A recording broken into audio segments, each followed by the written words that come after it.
ബുദ്ധി അപാർത്ഥൈ, അവിവേകം കൊണ്ട് നമ്മൾ എന്തു ചെയ്യാൻ തുടങ്ങിയത്രേ?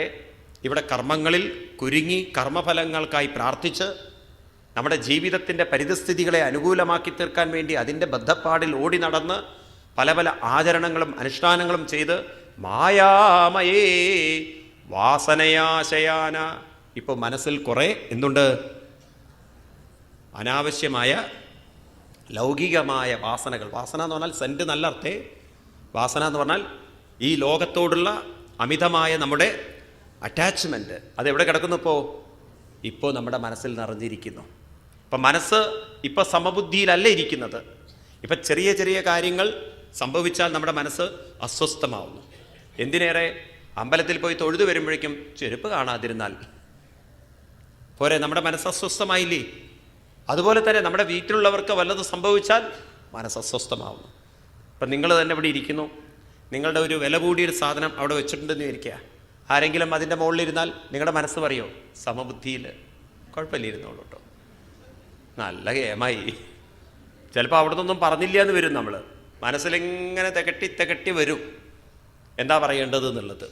നമ്മുടെ ജീവിതത്തിലുണ്ടല്ലോ നമ്മളറിയാതെ മനസ്സ് കുറേ വാസനകൾ സംഘടിപ്പിച്ച് വെച്ചിട്ടുണ്ട്. കുട്ടിക്കാലം മുതൽക്കേ ഉണ്ടാക്കിയ ചില സ്വഭാവ വിശേഷങ്ങൾ, അത് നമ്മളെ ഏതൊക്കെ വിധത്തിലാണ് നശിപ്പിക്കുന്നതെന്ന് ഡിസ്റ്റർബ് ചെയ്യുന്നത് നമ്മൾ തന്നെ അറിയുന്നില്ല. പിന്നെയാണ് നമ്മൾ തിരിച്ചറിയുന്നത് ചിലതൊക്കെ നമ്മൾ വെറുതെ ഓവറായിട്ട് പ്രാധാന്യം കൊടുത്തുകൊണ്ടുണ്ടായ പ്രശ്നങ്ങളാണെന്നുള്ളത്. ഇല്ലേ? ശരിയല്ലേ ഇത്? അതുകൊണ്ട് അത്തരത്തിലുള്ള വാസനകൾ നമ്മുടെ ഉള്ളിലുള്ളത് കൊണ്ട് പരിഭ്രമൻ തത്ര നവിന്ദതേർത്തൻ മായാമയേ വാസനയാശയാന. ആ വ്യക്തിക്ക് പെട്ടെന്ന് എവിടെ എത്തിച്ചേരാൻ പറ്റില്ല. ഒരുപാട് സംസ്കാരങ്ങൾ കൊണ്ടു നടക്കുന്ന വ്യക്തിക്ക് പെട്ടെന്ന് ഭഗവാനിലേക്ക് മനസ്സിനെ ഉയർത്താൻ സാധ്യമല്ല.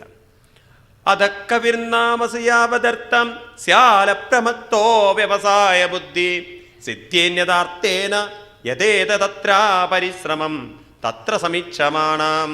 എന്നാൽ കവിർനാമസു യാവതർത്ഥം, വിവേകിയായിട്ടുള്ള ആള് അദ്ദേഹം ഈ ലൗകിക ലോകത്തിൽ ജീവിക്കുന്നു തന്നെ യാവതർത്ഥസ്യൽപ്രമത്തോ വ്യവസായ ബുദ്ധി. അയാൾക്ക് വ്യവസായ ബുദ്ധിയുണ്ട്. വ്യവസായ ബുദ്ധി എന്ന് പറഞ്ഞാൽ കമ്പനി തുടങ്ങാനുള്ള ബുദ്ധി നല്ല അർത്ഥം. സംസ്കൃതത്തിൽ വ്യവസായ ബുദ്ധി എന്ന് പറഞ്ഞാൽ എങ്ങനെ വേണം ജീവിക്കാൻ എന്നുള്ളതിനെക്കുറിച്ച് വ്യക്തതയുണ്ട്.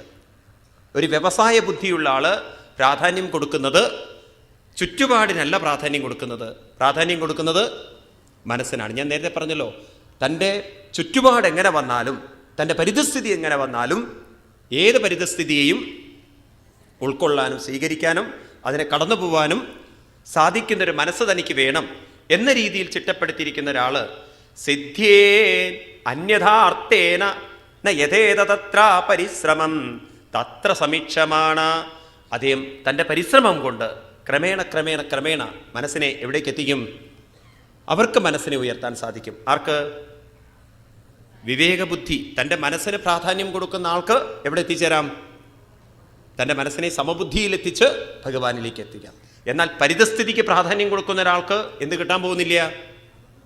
സമബുദ്ധി. ഇന്ന് ഗീതയിൽ നിങ്ങൾ കണക്ട് ചെയ്ത് നോക്കൂ, അവിടെ ഭഗവാൻ ഇത് വീണ്ടും പറയും. ഭഗവാൻ പറയും അർജുനനോട്, വിമൂഢാനാനുപശ്യന്തി പശ്യന്തി ജ്ഞാനചക്ഷുഷാം. പശ്യന്തി ജ്ഞാനചക്ഷുഷ. വിവേകികൾക്ക് എന്നെ കാണാൻ സാധിക്കും, എന്നാൽ ആർക്ക് സാധിക്കില്ല?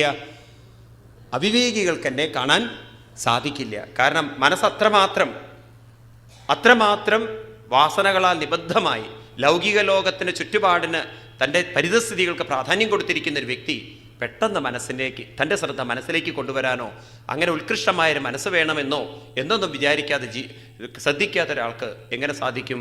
അതുകൊണ്ട് സത്യാം ക്ഷിതോ കിം കശിപോ പ്രയാസൈ ബാഹോ സുസിദ്ധേഹ്യുഭവർക്കണേകിം സത്യഞ്ചലോകിം പുരുതാന്നപത്രയ ദിക്വൽക്കലാദോ സതിം കിം ദുകൂലൈ. ആ വ്യവസായ ബുദ്ധിയുള്ള ഒരാളുടെ മനസ്സ് ഇങ്ങനെയാണ്. സത്യം ക്ഷിതോ കിം കശിപോ.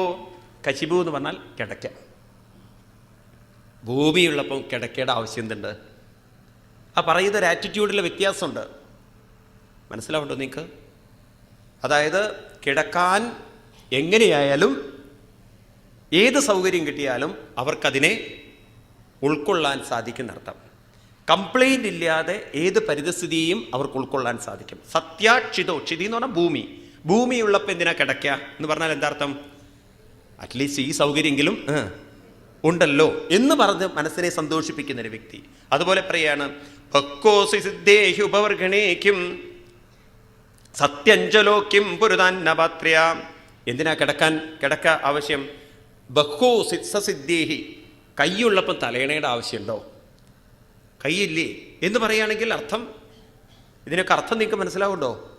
അതായത് ഏത് പരിതസ്ഥിതിയെയും ഉൾക്കൊള്ളാനുള്ള ഒരു മനസ്സ്, ഇന്നത് വേണം, ഇന്നത് കിട്ടിയാലേ സുഖം ആവുള്ളൂ എന്നൊരു വിവേകം മനസ്സുള്ള ഒരാളുടെ ഉള്ളിൽ ഉണ്ടാവില്ല. കുഞ്ഞുണ്ണി മാഷ പറയുന്നത് പോലെയാണ്, കഞ്ഞി കുടിക്കാൻ അറിയാമോ, ചോറ് വിളമ്പാൻ അറിയാമോ, കൊതുകും മൂട്ടയും ഉള്ളൊരു മുറിയിൽ കിടന്നുറങ്ങാൻ അറിയാമോ. ഏത് പരിതസ്ഥിതി വന്നാലും അതിനെ ഉൾക്കൊള്ളാൻ. ശങ്കരാചാര്യസ്വാമികളുടെ ശ്ലോകം ഞാൻ പറഞ്ഞു, യോഗരഥോവ ഭോഗരഥോവ സംഘരഥോവ സംഘവിഹീന യസ്യ ബ്രഹ്മണിരമതേ ചിത്തം നന്ദതി നന്ദതി നന്ദതീവ. ഇന്ന് നമ്മുടെ സമൂഹത്തിലുണ്ടല്ലോ ഈ കാഴ്ചപ്പാടാണ് ഇല്ലാത്തത്. എന്ത് കിട്ടിയാലും ഇത്രയെങ്കിലും ഉണ്ടല്ലോ എന്ന് പറയാൻ സാധിക്കുന്നൊരു മനസ്സ്. പലപ്പോഴും നമ്മളതൊന്നും തിരിച്ചറിയുന്നില്ല. ഈ വാല്യൂസ് എന്നുള്ളത് നമുക്ക് ക്രമേണ നഷ്ടപ്പെട്ടു പോയി. ഇന്നിപ്പം നമുക്ക് ഡിമാൻഡുകളായിപ്പോയി അല്ലേ? നമ്മുടെ സമൂഹത്തിലെ കുട്ടികളിലേക്കൊക്കെ നോക്കിക്കഴിഞ്ഞാലല്ലോ ഇന്നത്തെ കുട്ടികൾക്ക് മുഴുവൻ ഡിമാൻഡാണ്. ആ സൗകര്യങ്ങൾ വേണം, ഈ സൗകര്യങ്ങൾ വേണം, അങ്ങനെയൊക്കെ ഉണ്ടെങ്കിലേ അവരുടെ ജീവിതം സുഖമാവുള്ളൂ എന്ന് കുട്ടിക്കാലത്തെ ഉറപ്പിച്ച് വളരുമ്പോണ്ടല്ലോ ഇങ്ങനെ ഒരു ചുറ്റുപാടിൻ്റെ ഒരു അടിമത്വത്തിൽ നമ്മൾ ജീവിക്കുമ്പോൾ, പരിതസ്ഥിതിയുടെ അടിമത്വത്തിൽ നമ്മൾ ജീവിക്കുമ്പോൾ, റൈറ്റ്സിൽ നമ്മൾ ജീവിക്കുമ്പോൾ നമ്മൾ ക്രമേണ നമുക്ക് മനസ്സിലാവും നമ്മുടെ മനസ്സിന് പലതും പ്രതീക്ഷിച്ചതൊന്നും കിട്ടുകയില്ല. അങ്ങനെ കിട്ടാതെ വരുമ്പോൾ നമ്മൾ പ്രതിഷേധത്തോടുകൂടി അനുഭവിക്കാൻ ബാധ്യസ്ഥരാകും. പ്രത്യേകിച്ച് നമ്മൾ സൗത്ത് ഇന്ത്യയിലും നോർത്ത് ഇന്ത്യയിലൊക്കെ നോക്കുമ്പോഴല്ലോ ഈ ഒരു വ്യത്യാസം നമുക്ക് കാണാം. സൗത്ത് ഇന്ത്യയിലേക്ക് വരുമ്പോഴല്ലോ നമ്മുടെ ജീവിതത്തിൻ്റെ രീതി തന്നെ മാറുകയാണ്. നോർത്ത് ഇന്ത്യയിലേക്ക് പോകുമ്പോഴല്ലോ ആളുകളുടെ ജീവിത രീതി വളരെ വ്യത്യാസമാണ്. അവിടെ എങ്ങനെയായാലും കുഴപ്പമില്ല, കുറേ കൂടി ആളുകൾ അക്കോമഡേറ്റീവാണ്. ഇവിടേക്ക് വരുമ്പോഴല്ലോ ആളുകളുടെ അക്കോമഡേഷൻ മൈൻഡ് വളരെ കുറഞ്ഞു. ആ പരിതസ്ഥിതി അങ്ങനെ തന്നെയാവണം. അതങ്ങോട്ട് കുട്ടിക്കാലത്തെ അച്ഛനമ്മമാരങ്ങോട്ട് ഉറപ്പിച്ച് കൊടുക്കുമ്പോഴല്ലോ അത് അതുപോലെ വന്നിട്ടില്ലെങ്കിൽ മൈൻഡ് വളരെ ഡിസ്റ്റർബ്ഡായി. അതുകൊണ്ട് വിവേകികളായിട്ടുള്ള ആളുകൾ എങ്ങനെ ജീവിക്കണം? ഉള്ളതിൽ സന്തോഷം കണ്ടെത്താൻ ശ്രമിക്കണം. ഇതെങ്കിലും ഉണ്ടല്ലോ അങ്ങനെ പറയാൻ നമുക്ക് സാധിച്ചു കഴിഞ്ഞാലോ അല്ലേ? നമ്മൾ ചുറ്റുപാടിലേക്ക് നോക്കുമ്പോണ്ടല്ലോ കൈകളില്ലാത്തവർ, കാലില്ലാത്തവർ, ഇവരെയൊക്കെ കാണുമ്പോഴോ ലോകത്തിലേക്ക് നമ്മൾ നോക്കുമ്പോണ്ടല്ലോ നമ്മളെക്കാളും വിഷമങ്ങൾ അനുഭവിക്കുന്നവരും ജീവിച്ചിരിക്കുന്നുണ്ട്. പക്ഷേ അവർക്ക് ആ പരിതസ്ഥിതിയെ ഉൾക്കൊള്ളാൻ അവർക്ക് സാധിക്കുന്നുണ്ടെങ്കിൽ, നമുക്ക് എല്ലാം ഉണ്ടായിട്ടും ചില പരിതസ്ഥിതികളെ ഉൾക്കൊള്ളാൻ പറ്റുന്നില്ലെങ്കിൽ ആരെയാണ് ഭഗവാൻ അടിക്കുക? എണീറ്റ് വരാൻ പറ്റാത്തതുകൊണ്ടാണ്. മനസ്സിലായില്ലേ? ഗുരുവായൂരൊക്കെ ചെന്നിട്ട് ഓരോ ആളുകൾ വിഷമം പറയുമ്പോൾ ഭഗവാൻ ഇങ്ങനെ മനസ്സിൽ വിചാരിച്ചിട്ടുണ്ടാവും ശരിയാക്കി തരാമെന്ന്. എൻ്റെ അമ്മ അനുഭവിച്ച അനുഭവം ഒന്നും നിങ്ങൾ അനുഭവിച്ചില്ലല്ലോ. 6 കുട്ടികളുടെ മരണമാണ് സ്ത്രീ പാവം അനുഭവിച്ചിരിക്കുന്നത്. എന്നിട്ടല്ലേ ഞാൻ പുത്രനായിട്ട് വന്നിരിക്കുന്നത്? കാരാഗൃഹത്തിലാണ് കടന്നിരിക്കുന്നത്. ഇവിടെ നല്ല വീടുണ്ടായിട്ട് അതിൻ്റെ ഉള്ളിൽ കടന്നിട്ട് കേ എന്ന് പറയുക. ഭഗവാൻ നിവൃത്തിയില്ലാത്തതുകൊണ്ടാണ് ചിലരെയൊക്കെ വന്നിട്ട് അല്ലേ അപ്പം തരും, കാരണം അവിടെ കുറേ വിളക്ക് വെച്ചിട്ടുണ്ടല്ലോ, പെട്ടെന്ന് വരുമ്പോൾ വിളക്ക് തട്ടിപ്പോവല്ലോ എന്നുള്ള. പിന്നെ അങ്ങനെയൊന്നും ഭഗവാനെ പുറത്തു വരാൻ സമ്മതിക്കില്ല. അപ്പോൾ ശ്രദ്ധിക്കൂ ഇതൊക്കെ. അതുകൊണ്ട് സത്യം ക്ഷിതോ കിം കശിപോ പ്രയാസൈ ബഹോസു സിദ്ധേഹുപർഹണേ കിം സത്യഞ്ജലോ കിം പുരുതാന്നപാത്ര്യ ദിക്വൽകലാദോ സതികം ദിഗൂലൈ ചീരാണി കിം പതിന സന്ധി ദിശന്തി ഭിക്ഷാം നൈവാംഗ്രിപാ പരപദസരിതോപ്യശുഷ്യൻ രുദ്ധാഗുഹ കിമജിതോവതി നോപസന്നൻ കസ്മാൽ ഭജന്തി കവയോ ധനദുർമദന്തൻ. ചീരാണി കിം പതി, ഈ വഴിയിൽ ദിശന്തി ഭിക്ഷാം നൈവാംഗ്രിപാ പരിബുധോ. നോക്കൂ, വഴിയിൽ ഉടുക്കാൻ നമുക്ക് മരവുരിയില്ലേ, വീഥികളില്ലേ നടക്കാൻ? ഭഗവാൻ നമുക്ക് ഭക്ഷണം എന്തെങ്കിലും ഈ പ്രകൃതിയിൽ ഉണ്ടാവില്ലേ കിട്ടാൻ എന്നൊക്കെ ഇങ്ങനെ പറയുമ്പോൾ നമ്മളെ കിടക്കാൻ ഗുഹയുണ്ടാവില്ലേ എന്നൊക്കെ പറയുമ്പോൾ എന്താ അർത്ഥം? ഏത് പരിതസ്ഥിതിയും നമ്മളതിനെ സന്തോഷത്തോടെ സ്വീകരിക്കാൻ പഠിച്ചു കഴിഞ്ഞാൽ നമ്മുടെ മനസ്സിനെ നമുക്ക് എവിടേക്ക് ഉയർത്താം? ഭഗവാനിലേക്ക് ഉയർത്താം. പരിതസ്ഥിതിയെ ഉൾക്കൊള്ളാൻ പറ്റാത്തവർക്ക്, പരിതസ്ഥിതികൾ പരാതിയുള്ളവർക്ക് ആരിലേക്ക് ഉയർത്താൻ പറ്റില്ല? ഭഗവാനിലേക്ക് ഉയർത്താൻ പറ്റില്ല. പൊതുവേ നമുക്ക് എക്സ്പെക്റ്റേഷൻ കൂടുതലും പ്രതീക്ഷകൾ കൂടുതലും നമ്മുടെ ജീവിതത്തിൽ വരുന്നതിനെ ഉൾക്കൊള്ളാനുള്ള കഴിവ് കുറവുമായിരിക്കും. ഭാഗവതം നമ്മളെ പഠിപ്പിക്കുന്നത് വരുന്നതിനെ ഉൾക്കൊള്ളാനുള്ള കഴിവ് കൂടുതൽ വെച്ചോളൂ, എക്സ്പെക്റ്റേഷനും വെച്ചോളൂ. അത് വിടേണ്ട ആവശ്യമില്ല. കാരണം ജീവിക്കാൻ എക്സ്പെക്റ്റേഷൻ വേണം. പക്ഷെ എന്തു വന്നാലും അതിനെ ഉൾക്കൊള്ളാനുള്ള കഴിവ് കൂട്ടൂ. അതെങ്ങനെ കൂട്ടാൻ സാധിക്കും? ഏവം സ്വചിത്തേ സ്വതയേവ സിദ്ധാം ആത്മാ പ്രിയോർത്തോ ഭഗവാനനന്ദാം തം നിർവിദോ നിയതാർത്ഥോപജേതാം സംസാരഹേതോ പരമശ്ചയേയത്രാം ഏവം സ്വചിത്തേ സ്വതയേവ സിദ്ധാം. ചിത്തത്തിൽ ആത്മാ പ്രിയോ അർത്ഥോ ഭഗവാനനന്ത, അനന്തനായിരിക്കുന്ന ആദിയും അന്തവുമില്ലാത്ത ഉള്ളിൽ നിറഞ്ഞിരിക്കുന്ന ചൈതന്യസ്വരൂപനായിരിക്കുന്ന ആത്മാവായിരിക്കുന്ന ആ ഭഗവാൻ തന്നെയാണ് പ്രിയനെന്ന് ഉറപ്പിക്കണം, ചിത്തത്തിൽ ഉറപ്പിക്കണം. എൻ്റെ കൂടെ എപ്പോഴും ആരാണുള്ളത്? ഭഗവാനാണുള്ളത്. എൻ്റെ ഏറ്റവും വലിയ പ്രിയങ്കരനായിരിക്കുന്നവൻ ഭഗവാനാണെന്ന് ഉറപ്പിക്കണം. എന്നിട്ടോ തം നിർവൃതോ നിയതാർത്ഥോ ഭജേതാം, എന്നിട്ട് തൻ്റെ മനസ്സിനെ അതിലുറപ്പിച്ചുകൊണ്ട് ഭഗവാന്റെ ഒരു രൂപത്തെ മനസ്സിൽ വെച്ചുകൊണ്ട് സംസാര ഹേതു ഉപരമശ്ച, എപ്പോഴൊക്കെ നമ്മുടെ ജീവിതത്തിൽ എന്തെല്ലാം അനുഭവങ്ങൾ വരുന്നുണ്ടോ അതൊക്കെ നമ്മളെ ഡിസ്റ്റർബ് ചെയ്യുമെങ്കിൽ ഉടനെ നമ്മൾ ആരിലേക്ക് ശ്രദ്ധ കൊണ്ടുവരണം? ഭഗവാനിലേക്ക് ശ്രദ്ധ കൊണ്ടുവന്ന് നാം മനസ്സിൽ പറയണം, ഇതെല്ലാം ഭഗവാന്റെ പ്രസാദങ്ങളാണെന്ന് മനസ്സിൽ ഉറപ്പിച്ചുകൊണ്ട് സ്വീകരിക്കണം. നമുക്കൊക്കെ ഉള്ളൊരു കഴിവാണ് ശ്രദ്ധ തിരിക്കാനുള്ള കഴിവ്, അല്ലേ? ഞാൻ പറഞ്ഞല്ലോ, അത് ഏത് വ്യക്തിക്കും ശ്രദ്ധ തിരിക്കാനുള്ള കഴിവുണ്ട്. മറ്റുള്ളവരുടെ ശ്രദ്ധ തിരിക്കാൻ നമുക്ക് സാധിക്കുന്നുണ്ട്. നാം ഏത് കഴിവ് നേടിയെടുക്കണം? നമ്മുടെ ശ്രദ്ധ തിരിക്കാൻ സാധിക്കണം. ആരിലേക്ക് ശ്രദ്ധ തിരിക്കണം? അതിന് ഭഗവാൻ എവിടെ ഉണ്ടാവണം? അതിലേക്ക് പിന്നെ എവിടെയാ തിരിക്കുക? ഉള്ളിലൊന്നും ഇല്ലല്ലോ സ്വാമി, ഒരു ഭഗവാനും ഇല്ലല്ലോ, അതിരിക്കണ്ട. അപ്പം ആദ്യം മനസ്സിൽ ആരെ പ്രതീക്ഷിക്കണം? ഭഗവാനെ പ്രതീക്ഷിക്കണം. അതിനാരാണ് ഭഗവാൻ എന്നുള്ള വ്യക്തമായ ബോധം വേണം. അതുകൊണ്ട് തുടക്കത്തിൽ നമ്മുടെ മനസ്സിൽ ഭഗവാനെ നമുക്ക് താത്വികമായി മനസ്സിലാക്കാൻ പറ്റില്ലെങ്കിൽ എങ്ങനെ കാണണം? കേതിൽ സ്വദേഹാന്തർഹൃദയാവകാശേ പ്രാദേശമാത്രം പുരുഷം വസന്തം ചതുർഭുജം കഞ്ചരദാംഗശങ്കഗദാധരം ധാരണയാ സ്മരന്തി. ഏത് രൂപത്തിൽ കാണണം? കേജിൽ സ്വദേ ദേഹാന്തർ ഹൃദയാവകാശേ, ഈ മനസ്സാകുന്ന ആകാശത്തിൽ പ്രാദേശമാത്രം പുരുഷം വസന്തം. എനിക്ക് തോന്നുന്നു ഇതൊക്കെ ഞാൻ വായിക്കുമ്പോൾ തന്നെ നിങ്ങൾക്ക് മനസ്സിലാവുന്നുണ്ട്, അല്ലേ? പ്രാദേശമാത്രം പുരുഷൻ, ഉള്ളിൽ നിറഞ്ഞിരിക്കുന്ന ഭഗവത് ചൈതന്യത്തെ പ്രാദേശമാത്രം ഒരു രൂപത്തോടുകൂടി ഉറപ്പിക്കൂ. എങ്ങനെയുള്ള രൂപം? ചതുർഭുജം കഞ്ചരദാംഗശങ്കഗദാധരം ധാരണയാ സ്മരന്തി. മനസ്സിലാവുന്നുണ്ടല്ലോ? ഭഗവാന്റെ ഏത് രൂപ പറയുന്നത്? ശംഖഗദാരൂപത്തെ. പ്രസന്നവക്തം നളിനായ ദക്ഷണം കദംബകിഞ്ചൽ കവിശങ്കവാസസം ലസൻ മഹാരത്നഹിരൺമയാംഗദം സ്ഫുരൻ മഹാരത്ന കിരീടകുണ്ടലം. അതിസുന്ദരമായിരിക്കുന്ന രത്നകിരീടത്തോടും ചതുർഭുജത്തോടും ഭഗവാന്റെ വനമാലയോടും കൗസ്തുഭം എന്ന മണി, ശ്രീവത്സം എന്ന മറുക്, അതുപോലെ ഭഗവാന്റെ അരഞ്ഞാണം, ഭഗവാന്റെ പീതാംബരം, ഇതെല്ലാം നല്ലവണ്ണം മനസ്സിൽ കണ്ട് ഉന്നിദ്രഹൃത്പങ്കജകർണികാലയേ യോഗേശ്വരാസ്ഥാപിതപാദവല്ലഭം ശ്രീലക്ഷ്മണം കൗസ്തുഭരത്നഗന്ധരാം ആംലാനലക്ഷ്മ്യാം വനമാലയാജിതം അദീനലീലാഹസിതേക്ഷണോല്ലസൽ ഭ്രൂഭംഗ സംസൂചിതഭൂര്യനുഗ്രഹം ഈക്ഷേദചിന്താമയേനമീശ്വരം യാവന്മനോ ധാരണയാവതിഷ്ഠതേ.